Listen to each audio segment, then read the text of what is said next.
उल्टा नहीं हो रही है आपको लिखा है माँ सीधा दिखाई दे माँ सीधा दिखाई दे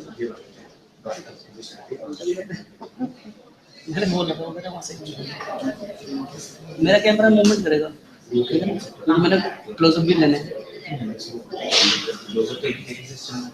लेकिन एक ही जगह से थोड़ा सा बोल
It's a good step.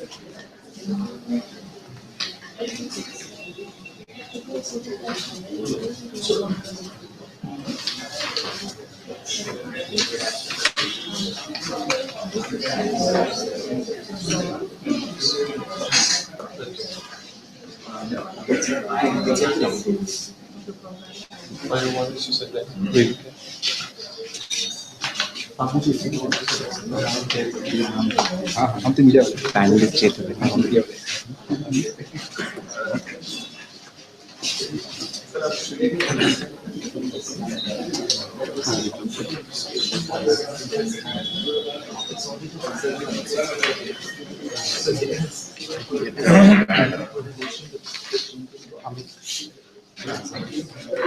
Hi, Arvind. How are you? I'll just get you right. Yes. Thank you. Come. Come. Yes. Yeah.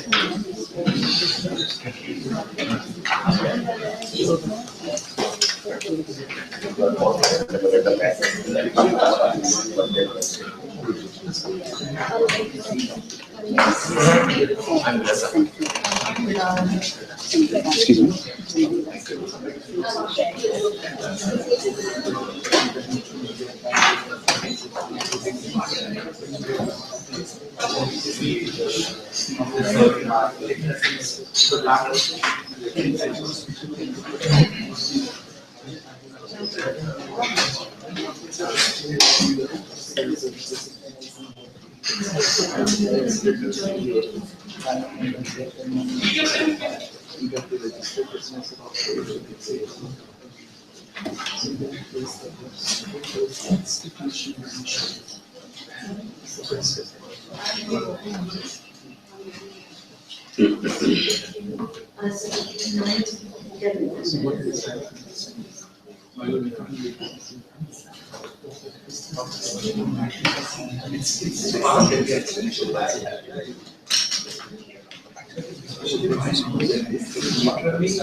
So intentionally they keep things hiding.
Okay, may I welcome everybody here and request Parthi to please, should we start with the process? I think we're giving a formal welcome and we'll launch your website. Yes. Good morning, everyone. It's great to see you on Saturday morning. As you know, this is the 25th year of India's economic reforms. And they happened in 1991. If you think about it, half of India wasn't even born or is born after 1991. They have pretty much no idea about what the life was like before 1991.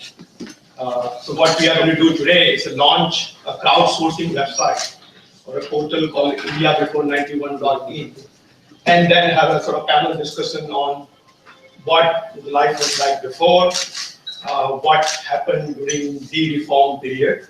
As you know, there's a famous book written by Jairam, Ramesh, covering that time period in India's history. And maybe we talk a bit about what the life has been since the reforms. Right? We also would discuss whether reforms were part of the circumstance we were in, or were part of the conviction that we somehow acquired in the 90s about going further towards markets. So that's the sort of general focus of the program. Actually, the idea for this portal came in a dinner conversation with Swami Nathanagar. Many of you read probably Swami's column in Times of India. So we're just discussing about the fact that he was going to put together his Swami's columns in a book to celebrate the 25th years of reforms. And we're discussing about what experience the CCS has in the student program that we do. As you know, we run a public policy course for college students. And we do actually survey of what their thinking is before they take the course, and then how the thinking has changed or not after the course. So we have very good data in terms of what the people have been thinking and what the thinking is after the course.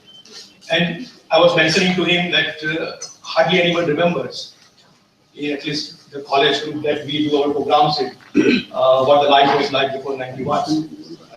And we thought that it would be very important, not only to celebrate the fact of reform, but also to make sure that the half of our population knows what India was and what has changed India, what has made India what it is today, in which they currently live.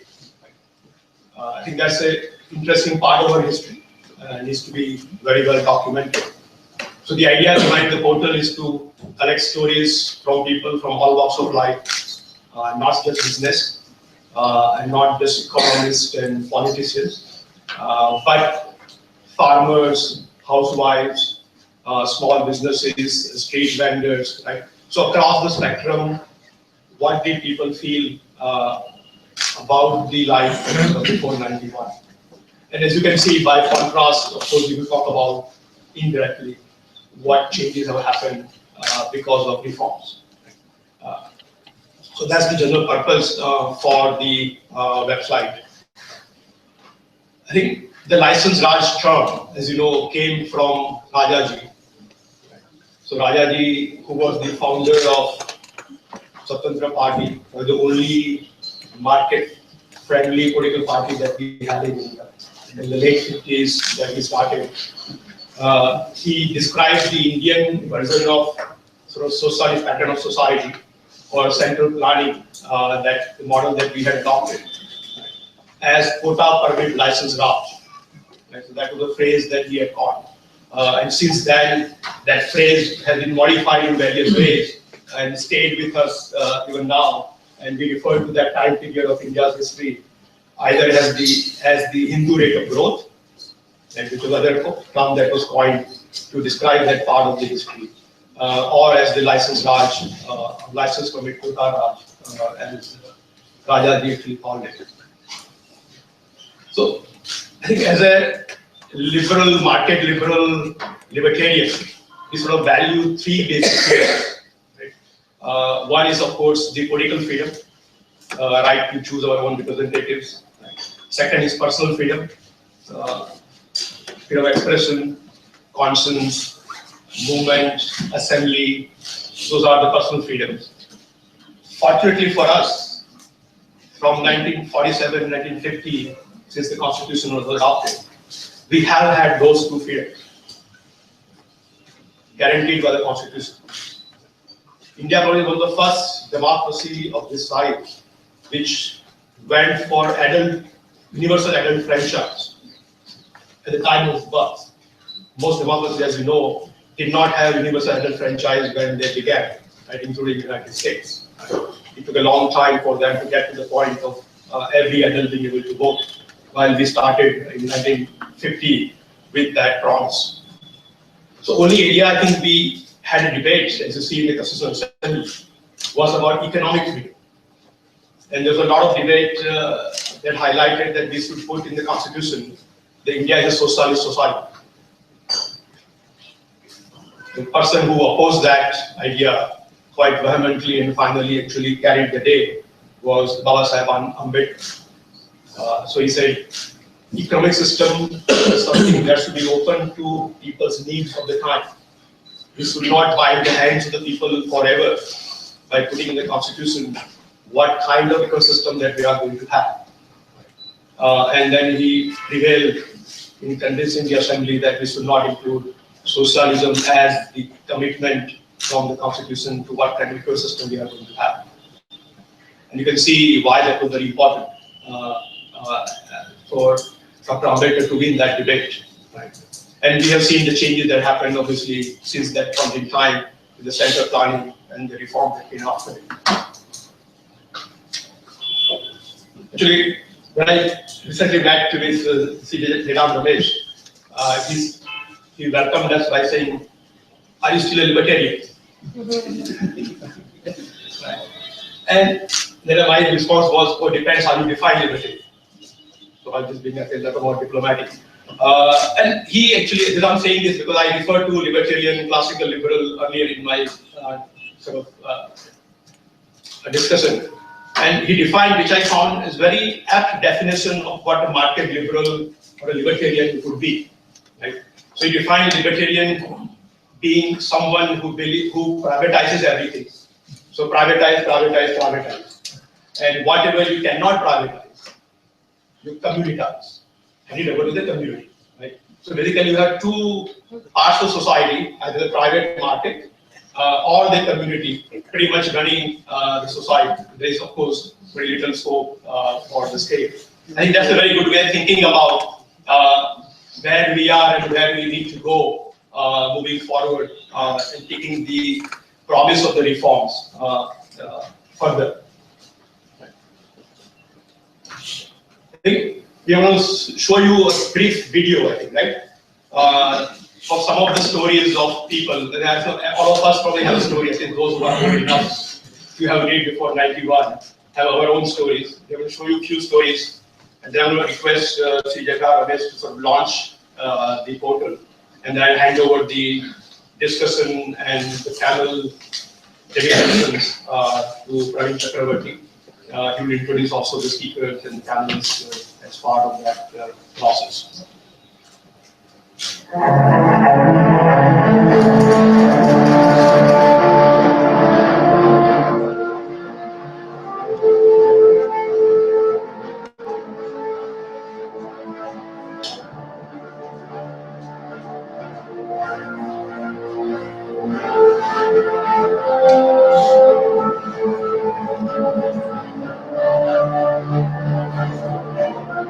It's not really 91 because what started in 91 was a long process. So I think a sudden economy gave way to an economy which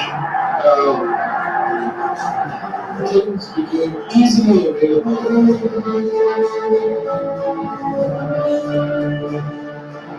I became a member of Parliament in 1988, and one of the perks that members of Parliament enjoy, where I could recognize somebody to get I could recognize somebody to get a LPG Ramesh.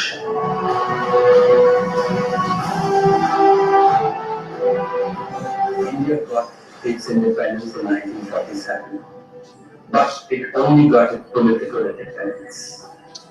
In 91, June to 1991, it got or began to get its economic independence. And we are still fighting for it, and we are fighting for the reforms.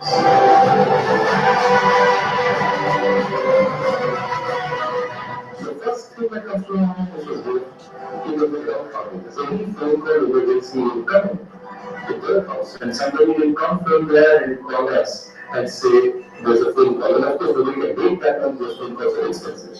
Just one call to call me, saying that they call you again, and about 20 minutes later, a second call will come on the clock.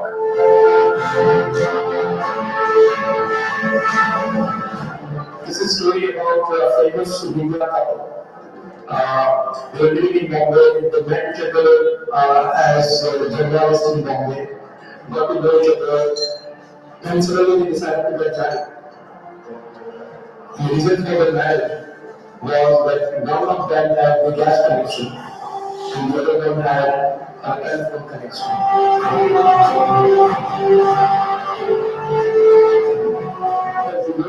The Finance Minister Manmohan Singh in 1991 made a historic budget speech in Parliament where he said, paraphrasing Victor Hugo, the good power of earth can stop an idea whose time has come. And that idea was that of the mobilization of the Indian economy.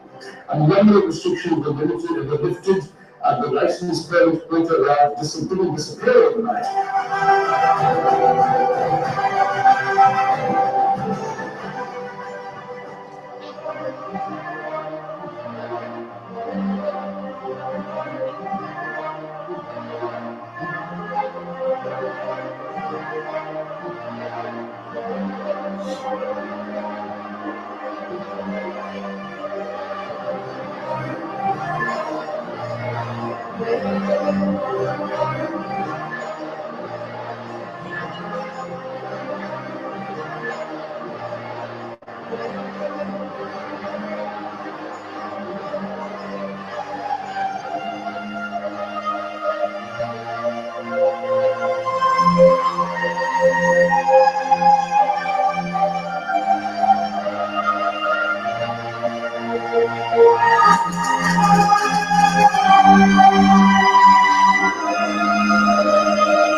This is how we will launch it. Oh, so you just slide. You need to see on the screen. On the screen.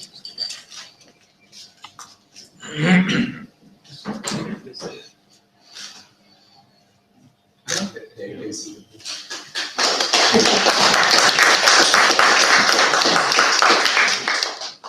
Before I hand over the panel discussion to Praveen, let me just thank FICCI, Dr. Didar Singh, who's here. FICCI actually has been a great partner of CCS. I know some of you were there earlier when we launched the last book here. And also we had a lecture co-hosted with FICCI of David Friedman. An interesting topic. David Friedman is the son of Milton Friedman. And the topic of the talk was society without the state. And that's very interesting discussion we had actually in this room only that we met for David Friedman's talk. So FICCI has been a great partner and we are very grateful for having the chance to do this program together. The person who worked on the project India Before 91 is Neeraj. Please join me in thanking him also. Many CCS team members were part of that process.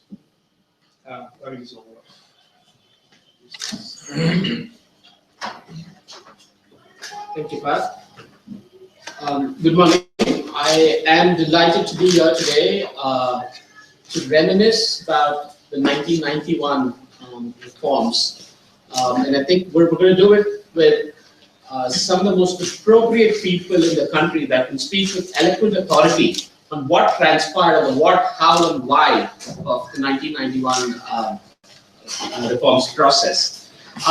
So we saw a few stories. I must confess, I'm an absolute child of the liberalization regime. I was a freshly minted computer science engineer looking for a job, and the American giant IBM decided to re-enter India in 1992 because of the 1991 liberalization. I was one of the first set of 10 employees to have been offered a job there. So thank you, Jairam. I want to actually start with a quote. I'm going to, for the purposes of this discussion, I'm going to draw very heavily from Jairam's magnificent book called To the Brink and Back, which provides an insider's chronicle of the 3-month period between June and August of 1991 and what transpired and what led the government to unshackle the Indian economy from the reins of government control. So, I'm going to begin with a quote from the book. Within the first 100 days, we will roll back prices of salt, cycles, cotton saris, dhotis of 40 counts or below, electric bulbs, among other things. This was a line in the manifesto of the Congress Party for the 1991 Lok Sabha elections. Let's think about that for a minute. The party actually pledges to control prices of cotton saris and dhotis of 40 counts or below. 3 months later, we've had the Indian economy completely unshackled from price control. So, Jairam, I really want to start with you and ask you, first, what was the Congress Party thinking when it wrote that manifesto? And why this dramatic reversal and departure from that pledge within such a short period?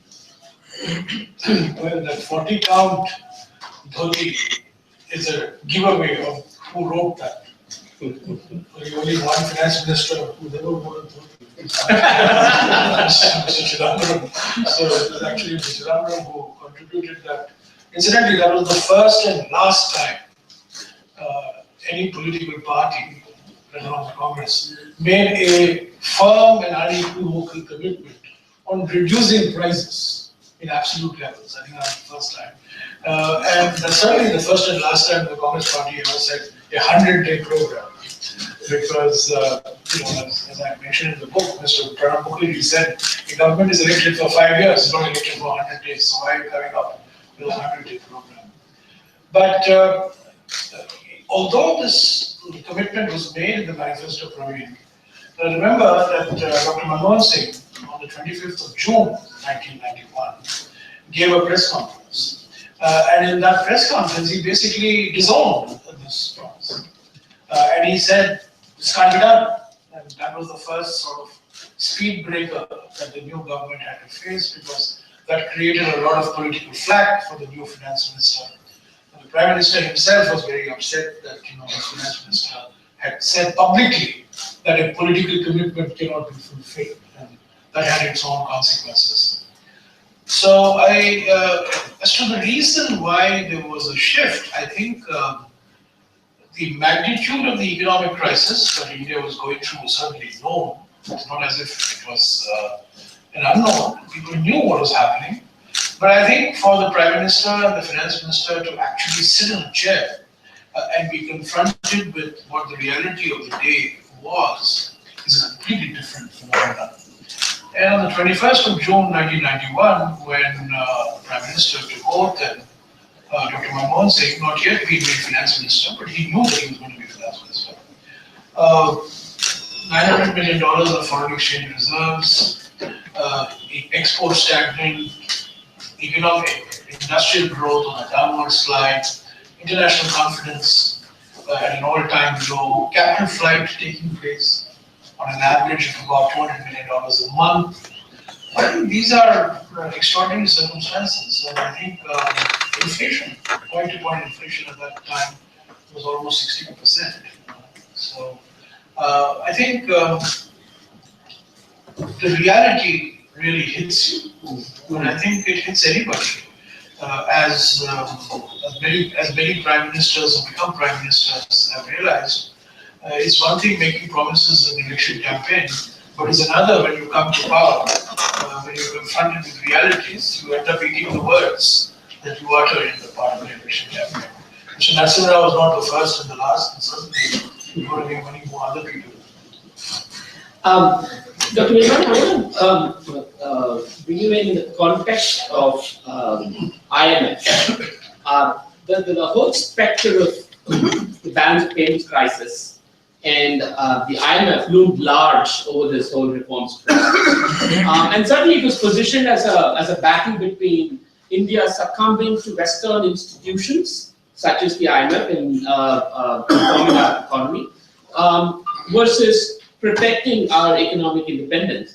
And who, as someone who later on went to be the executive director at the IMF and certainly had a very active role to play in the IMF, what is your recollection of events, and would you agree with this narrative?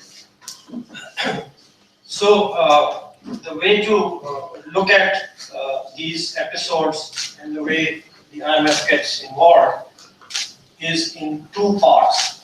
One, as Mr. Ramesh has just outlined, is the immediate macroeconomic crisis, which is the balance of payments crisis, right? There's, you have a deficit, there is no capital to finance it. I mean, part of the stories is my friend who later became governor, how he had to travel all across the world begging for money.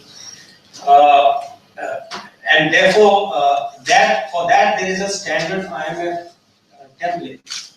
It's called expenditure compression and switching. Because to get the macro into balance, what you have is you've got an excess demand for foreign goods. You don't have the money to pay for them, so you can't hold the exchange rate constant. So you have to let the exchange rate depreciate and compress your fiscal. That's a standard template of the macro adjustment. It is applied all across the world. The only issue is of detail. I'll come back to that. How that my impression that was before I actually joined the finance industry. But the second part, where I was involved from more or less the start, is what they call the structural reform, what we call policy reform. And that we have been doing a lot of thinking in a different context. I will go into the context. Basically a growth context. You know, comparing ourselves, our slow growth with the faster growing economies of Southeast Asia, etc. We have done a lot of thought of that in various things. I have personally, I know of other people who have. So, as far as this second part is concerned, I strongly disagree with people who say it was somehow imposed on the IMF. The way it always works is you draw your own list of things you want to do, and they judge before giving the money, as they have the right to do, whether this kind of thing will be adequate to get a sustainable level of the balance of payments.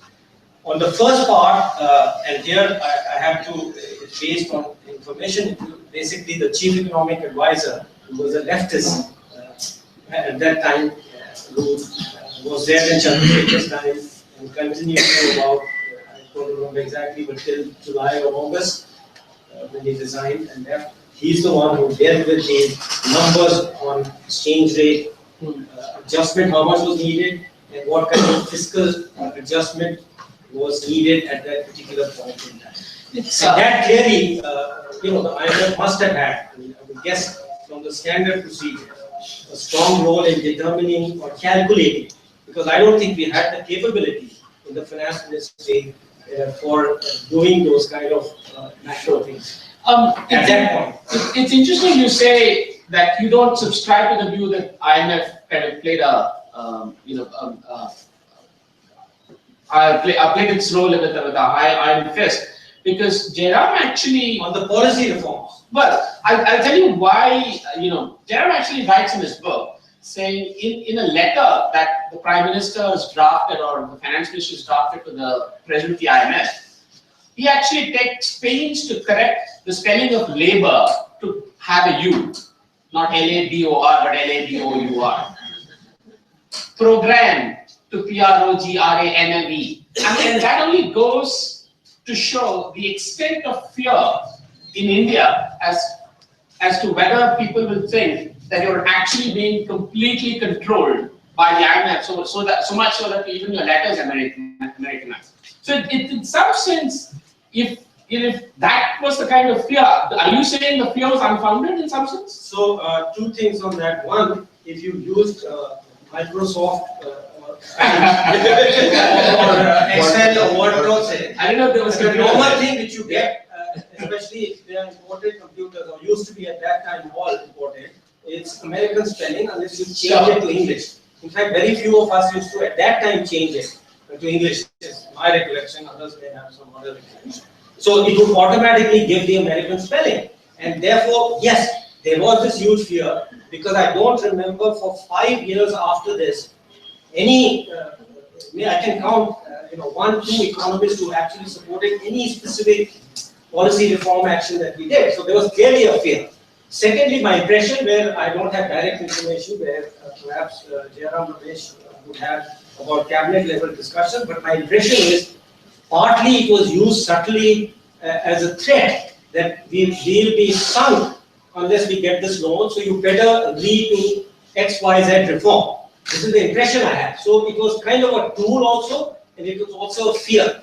But in these unusual times, if you want to achieve something, you have to use all kinds of politics. Jairam, in hindsight, were the fears somewhat exaggerated with the benefit of hindsight? No, there were fears, no doubt about it. And these fears cut across political parties. I mean, there was fears amongst the left parties, there were certainly fears in the BJP, there were fears in the National Front, and there were fears within the Congress party. So there were certainly fears that the conditions that the IMF, so-called quote-unquote conditions that the IMF would impose on public expenditure would be something that would be politically not acceptable. So there was certainly a fear. There was, from March of 1991, actually from February of 1991, it was very clear that whichever the government that came to power would have to go to the IMF. And there was a certain inevitability about going to the IMF.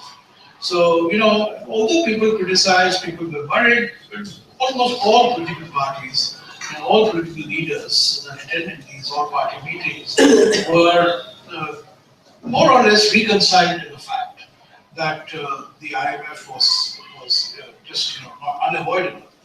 There were some. I remember, and I quoted this in the book, there were some people at that time who were advocating a default option, largely from the left. There was a statement of 35 economists that came, 35 of the leading left-oriented economists, which actually said that, look, there's an old saying that if you owe somebody $5,000, you should be worried. If you owe somebody $5 billion, you should be worried. So, since we should just, if everybody else is defaulted, why should we be so? So that there was a default option that was consciously rejected. There was a gold option. I mentioned it. There was a big debate in Parliament on gold, using the gold option. Mr. Vajpayee himself made a big speech in Parliament on the gold option. That was considered and rejected. There was the NRI option. Many people who were saying that why don't you have the NRI? In fact, the biggest proponent of this was Mr. Chakravarty, who was willing to mobilize all the NRIs inside, including the Sultan of Brunei, to give a few billion dollars to get itself out of the situation. But this NRI option was a unrealistic option, because here was the time the NRI were actually taking money out. So, and here was a minority government. It's unlikely to instill any confidence in the NRIs. So, in a way, people recognize that if you rule out default, if you rule out gold, you rule out NRIs, the only other option is to go to international financial institutions, which ultimately the government did. So, any government, there was negotiations, as Arvind says, on with the IMF had actually started in December of 1990.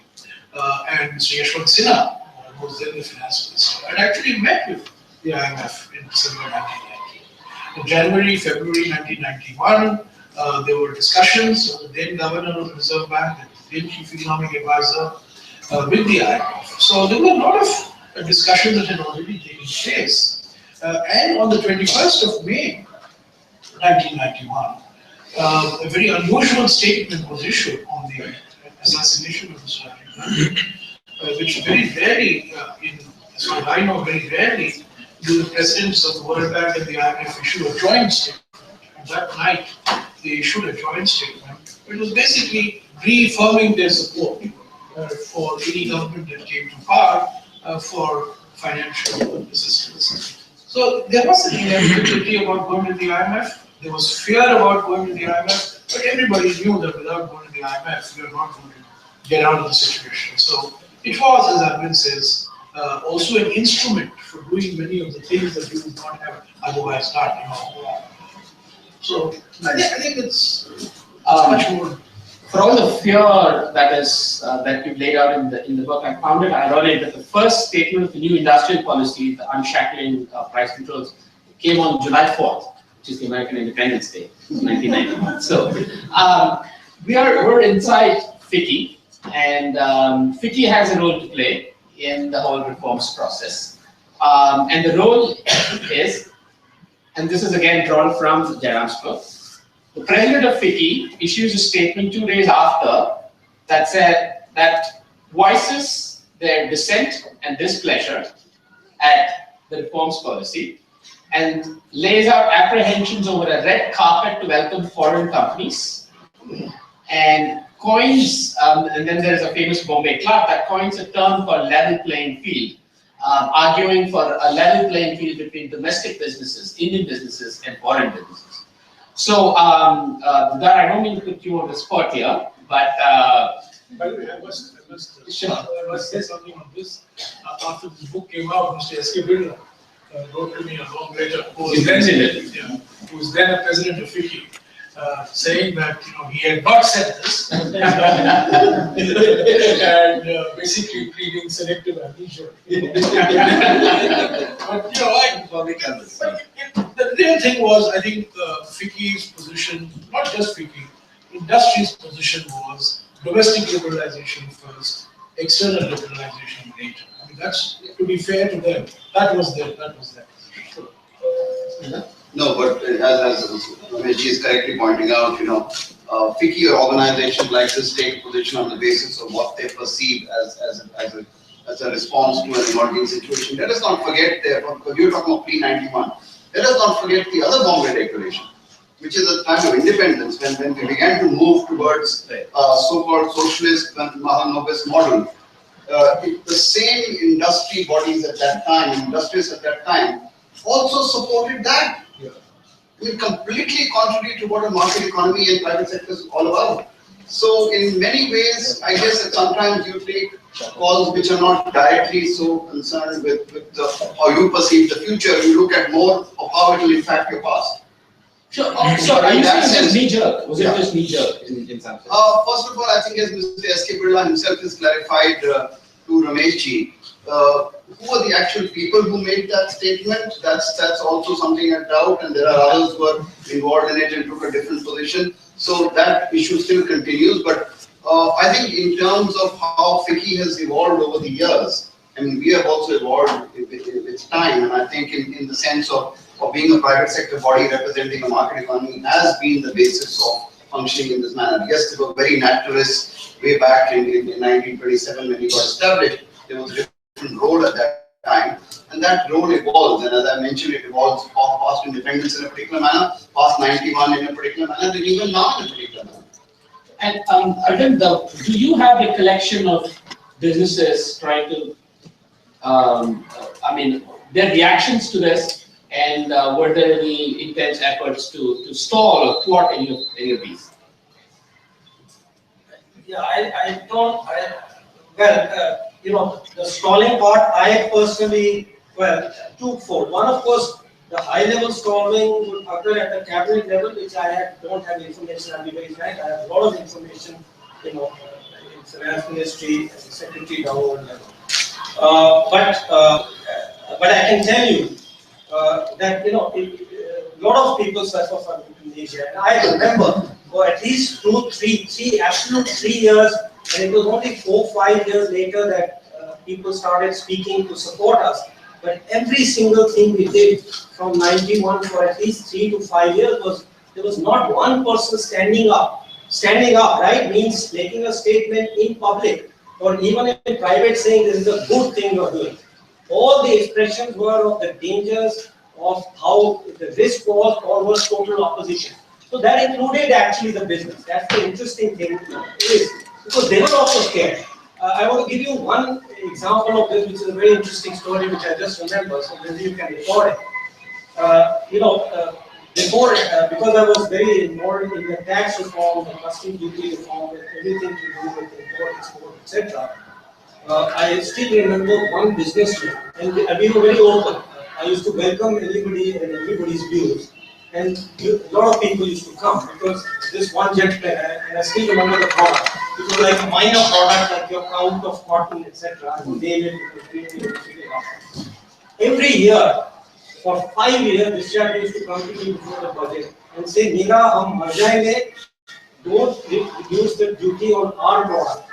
Every year he used to come for 5 years, and then 10 years later, I read in the newspaper that particular product X, he was still merely producing. Actually, the industry's approach to reforms in Act 1, they welcome the industrial policy liberalization. They were apprehensive about trade liberalization.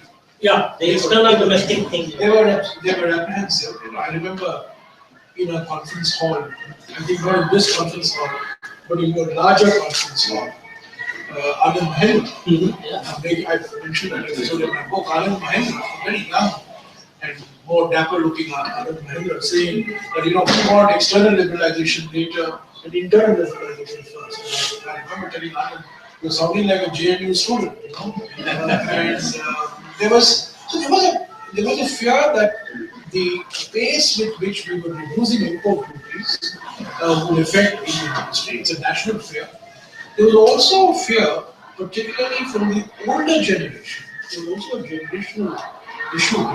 There was also fear amongst the older generation that too much of moving of foreign capital would not be in our interest. And on the 31st of August, the Prime Minister met FICCI separately, CII separately, ASSOCHAM separately. They had 3 separate meetings. And in all the 3 meetings, they said, we support you, we want you to go ahead, but please be careful on trade liberalization, and please be careful on allowing majority foreign equities. Allow free flow of technology, but when it comes to foreign equity, do not treat them. Those were different times. Today, it may sound very odd, but I think. Let me just correct and modify my statement that clearly the industry whose price control was lifted welcomed it. Those whose production controls were lifted welcomed it. Those whose specific industries where investment control was lifted welcomed it. So my statement was more general or average. Obviously those who are benefiting will stand up and say yes, but there weren't too many general who said we welcome this whole process, wherever it may be. They were scared. I agree. There was a genuine reason. And the only reason I brought that up, wasn't me to dig it into it. It was today when we talk about where are the big bang reforms and the political economy for big bang reforms, it just goes to show how nobody was happy in this process. The political parties were not happy, business lobby was not happy, nobody was happy, but still, somebody still had to get it done. And we have to ask the question, has that political economy climate changed when we clamor for big bang reforms today? Has that political economy climate changed? And again, I want to draw one note from Jairam's book. In a draft note that the 3 people from the PMO write as part of the reforms policy, there's one section on privatization, And the number one item in that note is Air India. There are 11 companies, PSUs that are listed in that note. This is, we're talking June 1991. 11 PSUs listed, of which I counted, 8 are still in government control today, 25 years later. So when we talk about two questions to you, Jairam, in hindsight, are you really happy with what we've achieved vis-a-vis the vision that was laid out in 1991? And two, why is that political economy climate not changed even today, 25 years later, for a privatization of Air India still? I think privatization was one element of the 91 reforms that didn't see the light of day. The exit policy was another section on that note that you quoted from, which got dropped from the industrial policy. We are in many ways coming back to that exit policy as part of the bankruptcy program 25 years later. What is being attempted now in the bankruptcy bill that is before Parliament is essentially what was thought of 25 years ago. But privatization still remains a very contentious issue politically, as it was in 91. In terms of whether I'm happy with what happened in 91, I think the new trade policy that got announced certainly fulfilled its objectives very accurately.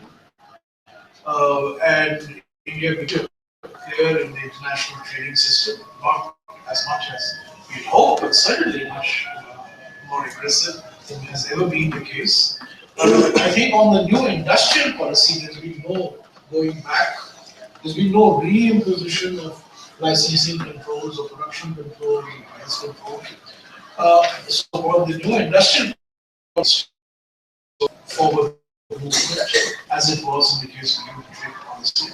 It's only in the case of the fiscal management, fiscal policy, that one will have a lot of questions, that the type of reorientation of public expenditure that was implicit in the reforms process did not take place to the extent desired, and we still have a larger than desirable share of public expenditure going into subsidies and bringing out the sick public sector companies. So that, I think, on that maybe our record is not much to write home about, but that's not surprising because in my view, fiscal management is all about politics.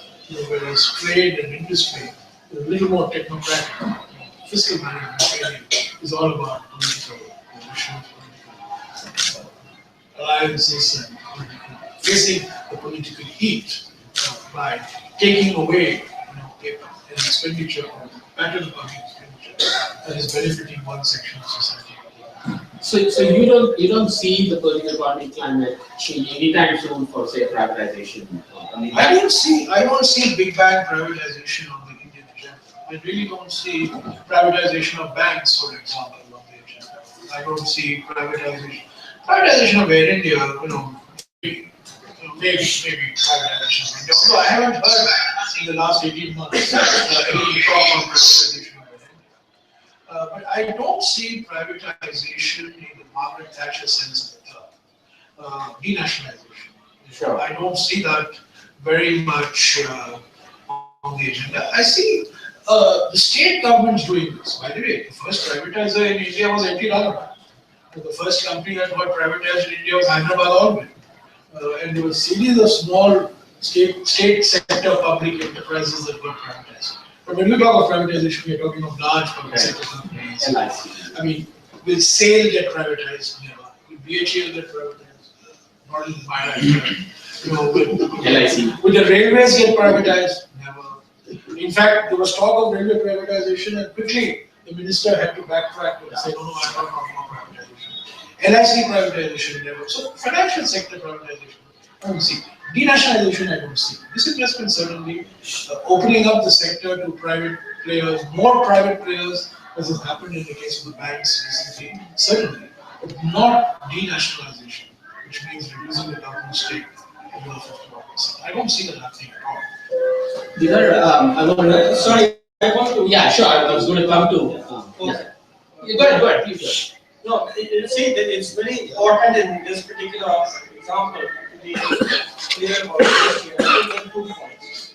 One is this impression that somehow the quota corporate license Raj disappeared in 91 or 2 or 3 or something is absolutely wrong. In my view, this is my personal view, many others may not agree. Because this thing is so down, I call it a jungle. Right? So, this impression was created because there was some very visible thing at the central level, which Mr. Jairam has mentioned, the production control, the price, etc., which the last thing can tell you more about. So I have always argued that we have to keep drilling at this, because people thought, oh, it's all over and it's finished. That's not how reform gets done. Please believe me. The second part, which is, and I can give you examples of that. The second part of it is that we knew that there was much stronger opposition. At that first flush, when the crisis is there, the things went through smoothly in a sense. Mr.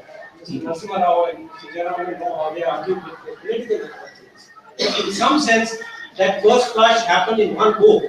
Okay, but everything after that was an equal or greater battle. And we have to strategize. And I'll give you 2 or 3 examples. Like the monopoly in the sector, we knew they cannot be nationalized. So you look for alternative ways of doing it. One, by allowing private entry and things like that. So that is how we did it. But the big structure still remains. Okay, the things which were opposed, that was not demolished. And that is why it's very important to remember, as I said, that there were few. The way I presented it was, every leftist imposed, including some of my good friends, and you also know those people very well, would oppose everything before it happened, but would accept it after it took place. Okay? So that still remains. You have to create an environment. If you really want these reforms, there's a lot of work to be done. You have to keep at it. You think it will suddenly happen because some political person will decide, no, it won't happen. Okay? There are lots of people who still oppose those things which they always oppose. Okay? Including, as I said, some good friends of mine who are leftists. Right? They would oppose this. Okay? Even though they may have said we supported reforms from whatever, 91. After the fact, on that somber note of we need a crisis for another round of big bang reforms, Didar, as a representative of a leading industry body, I know there is a lot of clamor for reforms, and I would want to hear your thoughts on what. Yeah, I was going to add two little things to this whole thing. One is that I entirely agree with Arvind and Ramesh that first of all, there are certain, well, let's call them holy cows that can't and don't actually happen. And the second, that reform is a continuous process. It cannot be said that it's all over. And I'll say only 2 things here. One, that let us never forget that any reform or any political, or let us say, well, actually, we should call it as policy reform, doesn't happen in a vacuum.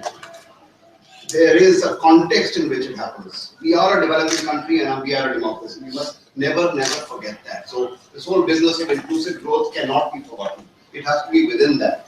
And we are celebrating today possibly, as you said, 25 years of reform, and we're also looking at pre-reform period. Let me ask a very basic question. Everybody says first generation reforms means addressing factors of production, land, labor, capital. Have we reformed land? Have we reformed labor? Have we reformed capital?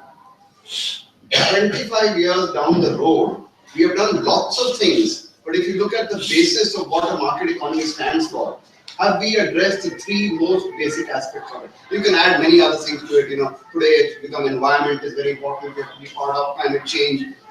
Technology is an important issue. IPR is an issue. Trade is an issue. All these are issues. But if you look at the factors of production, have we reformed the 3 factors of production? And that's why, as an industry body, we keep saying that, please address this, please address this, please address this. And the point that Arvind is making, that it has to be a continuous process of reform.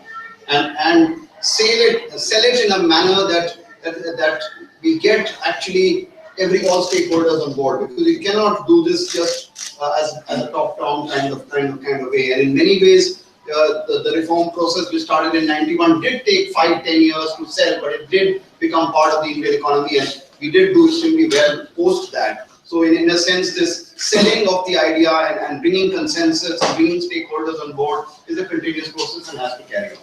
Sure. I want to open it up for questions. If you can raise your hand and I can call on you. Let's start with you. Yeah, go ahead. And please introduce yourself and say who you're addressing the question to. Sure. The questions for Mr. Ramesh, and I'm Nivedita Mukherjee, Joint Director in the International Division. So, who do you think was the real architect of the reforms, Narasimha Rao or Manmohan Singh? And secondly, sir, today you were halting in terms of reforms, the very crucial land reforms. I wanted to know what kept the UP away from bringing about the land reforms. Well, 91 reforms was a jewel ring, and the technocratic aspects of the reform was certainly Dr. Manmohan Singh. The political aspect, which at that time was perhaps more important than the technocratic aspect, was Mr. Narasimha Rao. Now, as Arvind has mentioned to you, the technocratic design was not an overnight design.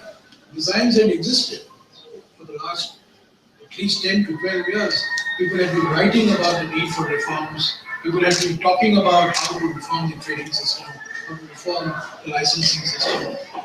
So the architecture of what went into reforms was not a black box. People knew. But it required the crisis of 91 in many ways to force the government of the day into action. But let's be very clear, the 91 reforms was in my view, less a technocratic exercise and more a political exercise. And had that political sagacity and political machiavellianism, virtually, not been in evidence, we wouldn't have had reforms. Because basically what got done was known. What is to be done was known.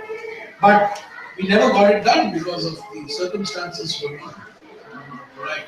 And you needed that crisis. You needed the IMF, the ghost of the IMF, to be able to sell the reforms domestically.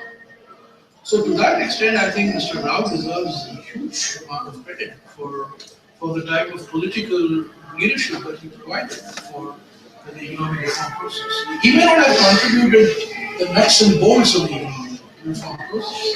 Whether it was devaluation, whether it was gold, whether it was delicensing, or whatever it was. But without his political leadership, these reforms would not have been solved. Can I just add? Sure. So the way I look at it, there are 4 levels of reform. Again, my purpose has always been to analyze what has happened, to get lessons for the future, right? So that's the perspective from which I give it, because so there are actually 4 levels. One is a political, where I've argued for the last 25 years that people have not given, now they are beginning to give Narasimha Rao enough credit, because he was clearly had to make the political decision. There's no question in my mind, absolutely.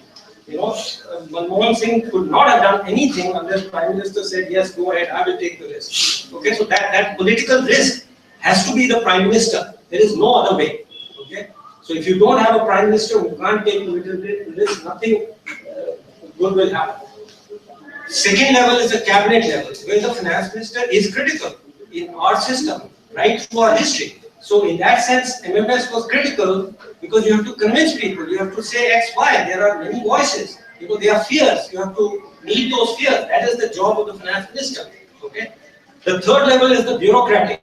And here again, people may have forgotten, but one of the important persons was the principal secretary to the Prime Minister, because he had been an industry secretary. So he was involved in some of the domestic reforms. Remember the name? Anyway, it will come back to me. And the finance secretary. So Manmohan Singh, the economic affairs secretary, Monte Singh, at that time. And the fourth level is technical, where it is not to get credit for myself, but I can tell you, I was forced to go on 50 committees. People don't realize how difficult it is. Not that one decision is taken, PM says, okay, this is done, it's done. I had to go and fight every week on X different reforms in different committees where people would not accept. You're talking about these cotton things. Some of these things took years of fighting to convince them you have to give this up now.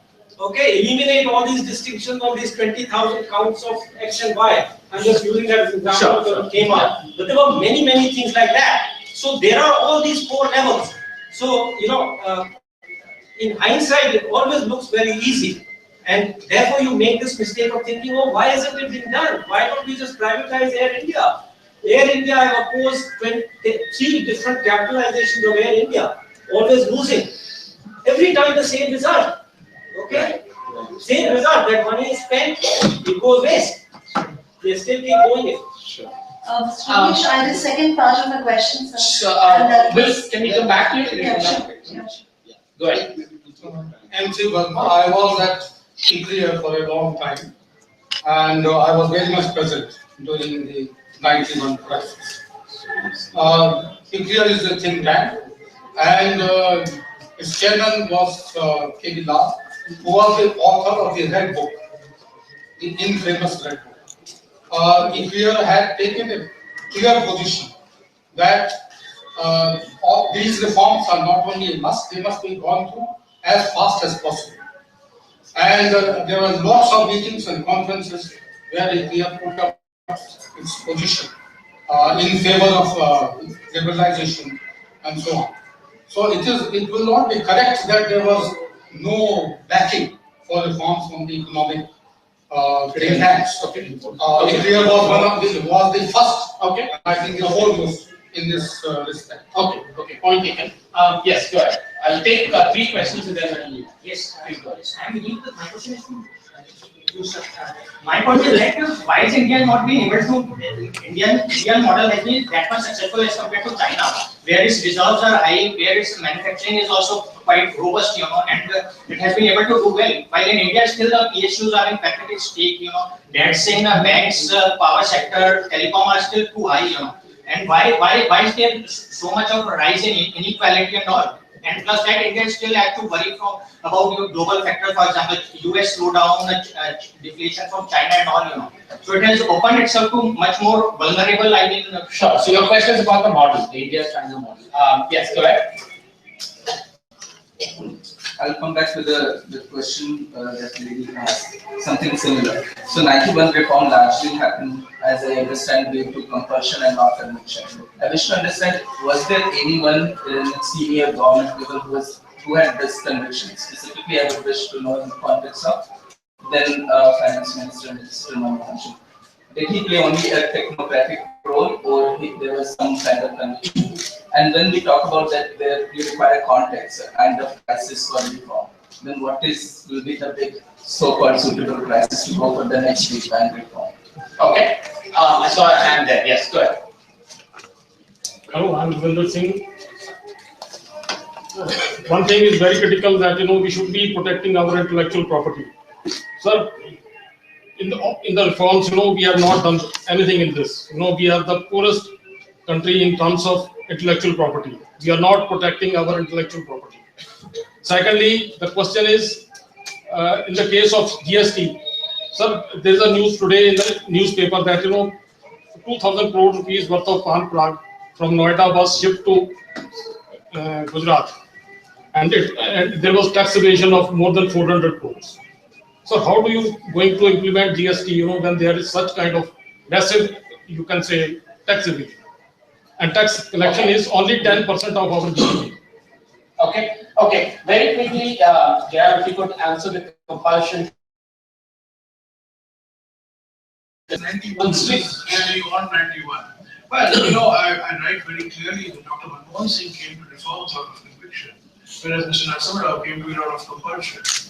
And it was a compulsion conviction mix.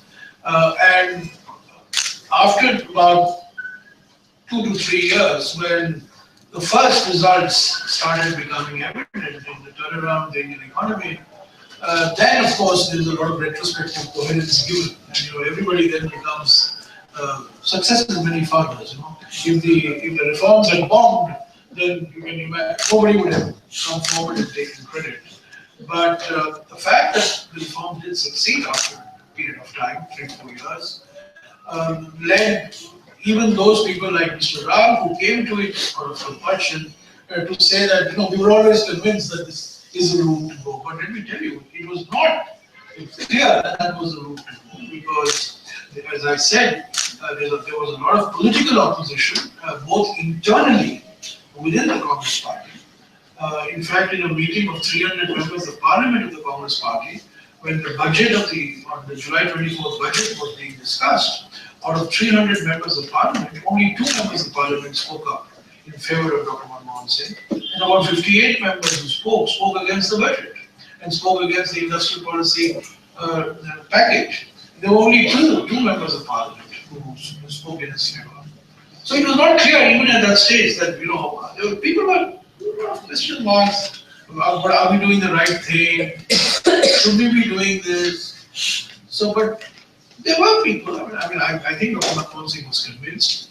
He had been convinced before he became finance minister.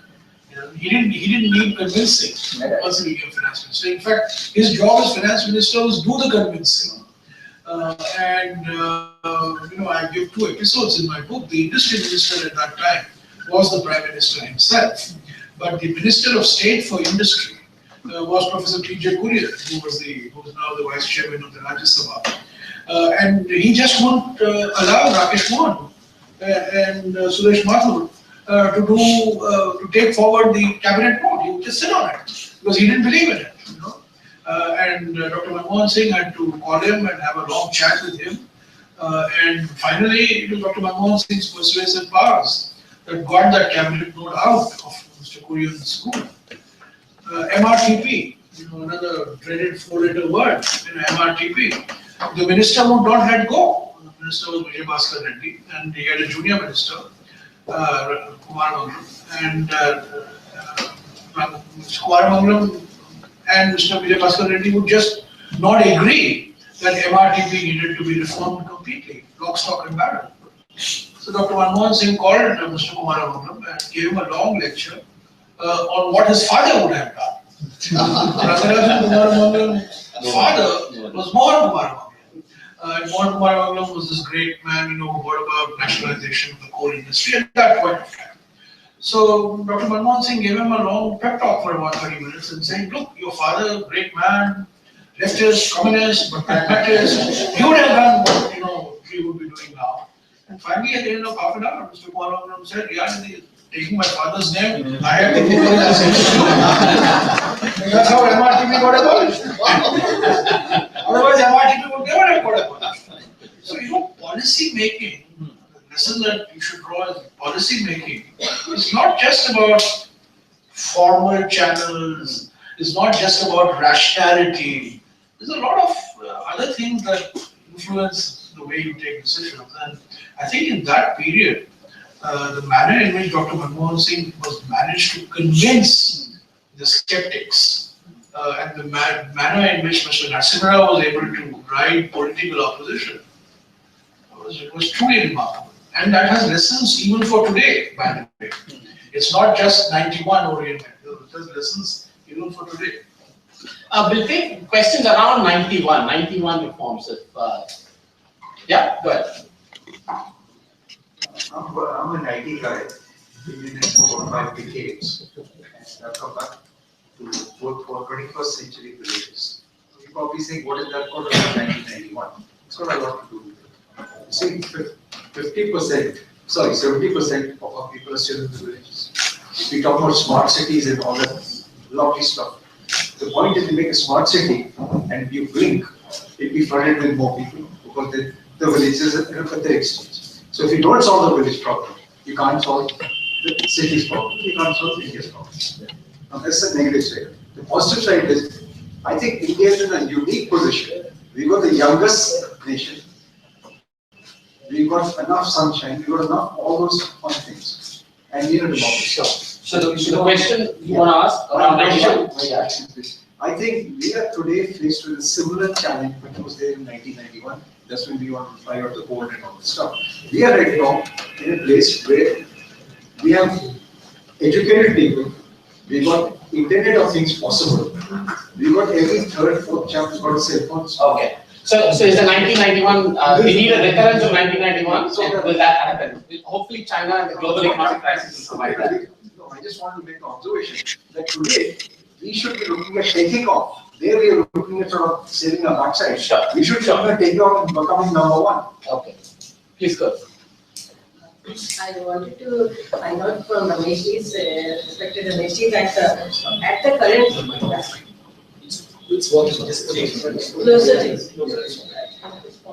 closer to your mouth.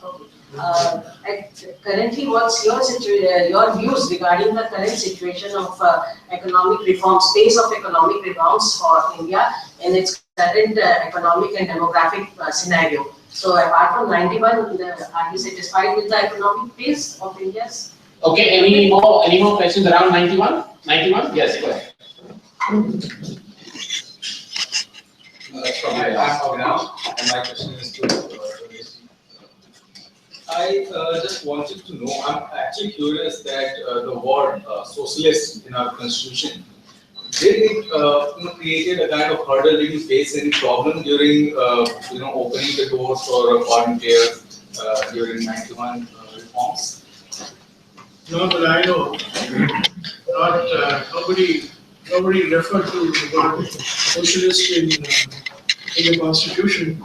Although I must, since you use the word socialist, let me just make a passing comment on what my libertarian friend, Shah, just mentioned, that Dr. Ambedkar fought for the non-inclusion of the word socialist. It's true. There was a debate in the Constituent Assembly. K.T. Shah was a big proponent of the use of the word socialist.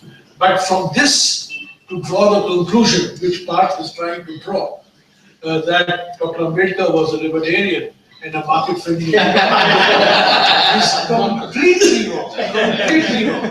Because Dr. Ambedkar, if anything, was a great believer in state-owned enterprises, nationalization. In fact, Dr. Ambedkar went one step further. He wanted to nationalize land. And his problem with the Congress Party was that the Congress Party was not left enough, was not strongly left of center. So Parth, while you rewrite history, so much to suit your point of view. But a lot of questions have come on reforms and so on. I think that the one key message I take away from 91, the one overwhelming message that I take away is the politics of the reforms. I think that's at the very core, is fundamental to what gets done, how it gets done. And I think there is simply no substitute for political management. And by political management, I mean political communication, political alliance building, constituency building, political reach out. I mean, these, if you look at what happened in 91, essentially, this is how Mr. Rao and Dr. Manmohan Singh really navigated. As Arvind has repeatedly mentioned, there was no critical mass of people who were supporting these reforms. In fact, the dominant discourse was anti-reforms. And since he has mentioned this, let me also say this, that Dr. Manmohan Singh, the finance secretary, was against reforms. He had a chief economic advisor who was against reforms. Both of whom were removed. Both of whom were removed at December. Not till December they were there. The foreign secretary was against reforms. So, the whole environment was against it. But yet, these two gentlemen were able to navigate it. And I think the key lesson is that there is simply no substitute for political outreach. And how you do it is going to determine the success of economic reforms. Whether it was in 91 or 2016, it's the same lesson. Since you know so many inside stories, I have a wonderful question, because I am wondering, how did the listener find Manmohan Singh? Manmohan Singh was not in politics at all. Read the book. Read my book. Yeah. I also have an answer, but I don't want to. If you want me to say, I can. Well, I don't know if it's Chakravarty's rules or not here. I don't want to detract from people buying his book. Don't buy this, verify your story. Don't buy this, verify your story. Okay, so one last. You had your hand up. Go ahead. So this is again to Mr. Jairam Ramesh. Had there not been a political need, do you think it would have taken another 20 or I don't know how many years to actually bring the reforms? Had the political BOP crisis. Had there been no crisis? The political crisis. I'm very clear. Had there been no crisis, this reforms would have taken much longer. Yeah. I mean, these reforms were being talked about in the late 80s also. This reform was talked about in 1990, when Mr. V.P. Singh was the finance prime minister and Mr. Ajit Singh was the industry minister. So, had there been no sharp deterioration in the financial and economic position of the country from essentially November 1990 to June of 1991, we may have had to wait a little longer for celebrating the 25th anniversary. Actually, sorry, I want to make an important point which is very relevant for today. I have been one of those who said that actually reforms or a reversal of the LQP rod started in the 80s. And why do I say that? Because I actually made a list of 8-page appendix where I listed some of the reform. But the reason is that per capita income actually jumped from pre-79 level by 3 times in the 80s. And there's a paper on my website if you want to read it. And I credit Rajiv for that because there is no other way for it to have happened. So, but that was very small. The big bang would not have happened. It really was a big bang in 91. The big bang, you have to be very clear, that won't happen unless there are unusual circumstances. But there is a lot you can do. And that's what requires patience and determination. It doesn't happen in a minute. Some things happen. So, by its very nature, it's opportunistic. You have to have a list in your mind. You can't say there's only one thing X that must be done, then you can keep waiting forever. You have to have a list of things you think will help the economy. And you've got to keep at it, okay? And that's very important. I'm sorry. Right. No. In fact, I'm surprised no one's asked this more interesting question, which is counterfactual. Had it not been for the tragic assassination of Rajiv Gandhi, and he had come in as Prime Minister, would this have still happened? I know it's in the book, that's why I wanted to do it. Well, my own view is that the course had been set by January or February of 1990. 91, sorry. In fact, in one of the annexes to the book, there is a paper that Mr. Pranab Mukherjee wrote for the Congress Working Committee on February 19, 1991. Essentially is what got done in June. So maybe the style would have been different. Maybe it would have been. I think it would have been the opposition to reforms may not have been blunted as easily as it got blunted because of Mr. Nasir Rao and Dr. Manmohan Singh. Because there's something about reforms also depends on who is selling the reforms. And these were two unlikely candidates, actually, because they were pillars of the ancien regime, they were pillars of the ancient establishment. Dr. Manmohan Singh, he was pragmatic. He didn't have a reputation of being, to use Parth's language, market friendly. Mr. Narasimha Rao certainly did not have a reputation of being market friendly. So if both of these gentlemen are advocating a certain course of action, the opposition would not be as great as it might have been. It would have been tougher, right? Maybe it would have been tougher. Maybe. Okay, with that, Fred, we will have to bring this fascinating discussion to a close. So thank you all, thank you Jairam, thank you Arvind, thank you Didar. And there will be a formal vote of thanks by the committee. No, I don't think we need a formal vote of thanks. It's a fabulous discussion. Thank you very much, everybody, for being here. Thank you, Center for Civil Society. We love working with you and we continue to do more of this stuff in the future. Thank Don't you. get too influenced by them. You need some influence. I think it's very good. So, FICCI is open for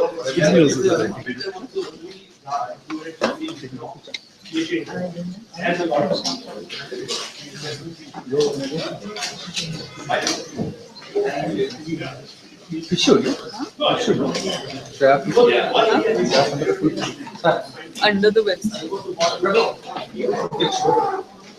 Group picture. Group picture. Have we invited everybody for lunch?